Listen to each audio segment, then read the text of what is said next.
Hi, I'm Stacy from Cupcake Quilts in Old Town Spring, Texas. Welcome. Today we're going to be making quick and easy holiday pot holders.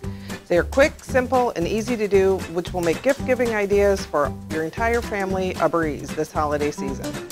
What you need to complete this project are a long ruler,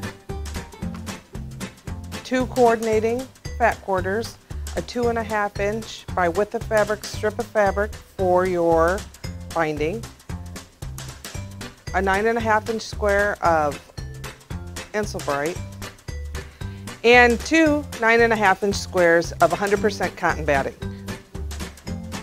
Other items you might want are a roll of ribbon, a marking pen,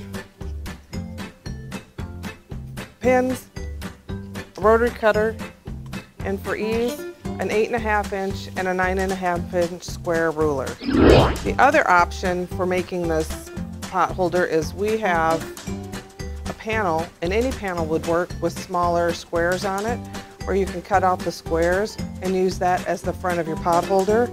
And in this case, you almost have enough to do another square to use this as the back of your pot holder. Once you get your squares cut, you'd want to have the front and the back of your pot holder. Notice the back of the pot holder is a little bit bigger than the front to allow for some pull up when you're quilting it. I have a square of cotton batting sandwiched in between the square of Insulbrite, another square of batting, and the backing all together. And now it's ready to either use your marking pen and create whatever design you would like to quilt on your pot holder. Now for our example here, I'm using a friction pen. A friction pen, when you mark on it, once you run an iron across, the mark goes away.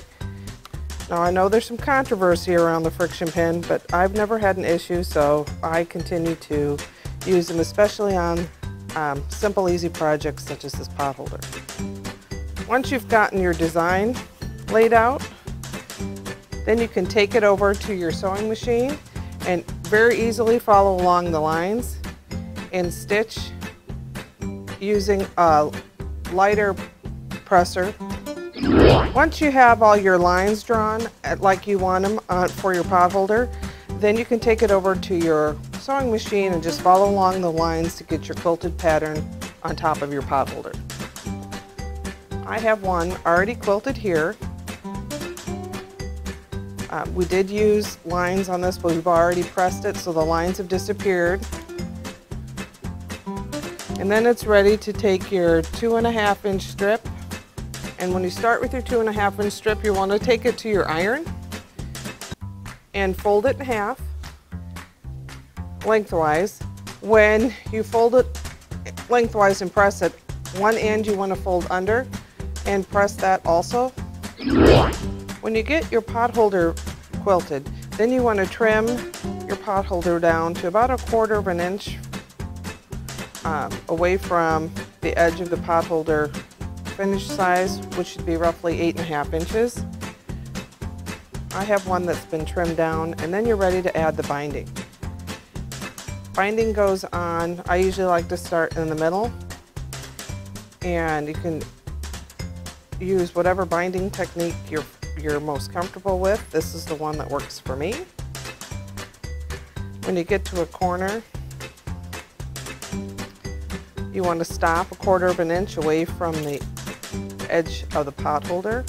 I usually mark that with a different pen.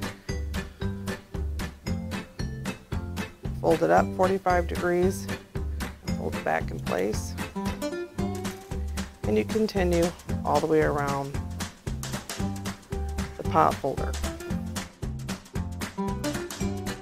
When you get to the end, I like to tuck the end in and finish it off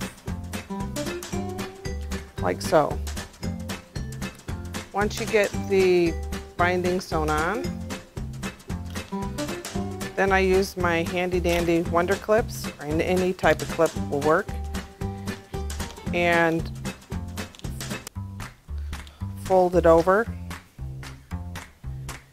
and clip into place. Now if you're really proficient in binding and you can machine bind it, this would be a great opportunity to do that.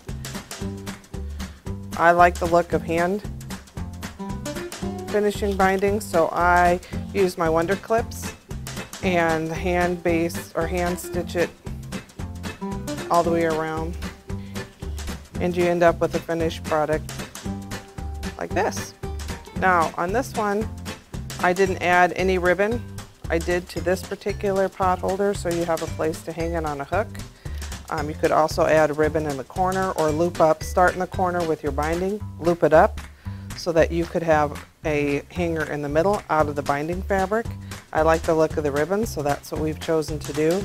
And in my kitchen currently, I have nowhere to hang pot holders, so they go in a drawer, so I don't worry about having a hanger for them. The other nice thing about these are you can use them as pot holders, as trivets, to set hot things on during the holiday season. They make great gifts in mug rugs for your friends or your bee members or any of the quilting group friends that you have that you get together and sew with. So another option you would have with your holiday mug rug or trivet is to infuse it with a little oil scent of a flavor that you like during the holiday season. My favorite is cinnamon, so I would, before I quilted it, would put a few drops on the batting, stitch it up, finish it as normal, and then when you place something hot, that cinnamon would disperse and be a great potpourri for your room. Thank you for joining us today for our holiday gift giving ideas of fun, quick and easy pot holders, mug rugs, and trivet ideas. They're quick, easy, fun gift project ideas for any member of your holiday gift giving list. My name is Stacy. I'm with Cupcake Quilts in Old Town Spring, Texas, just north of Houston. Come visit us. We'd love to share this and many other holiday gift giving ideas. If you can't visit the shop, visit us on the web at www.cupcakequilts.com. Thanks again and happy holidays!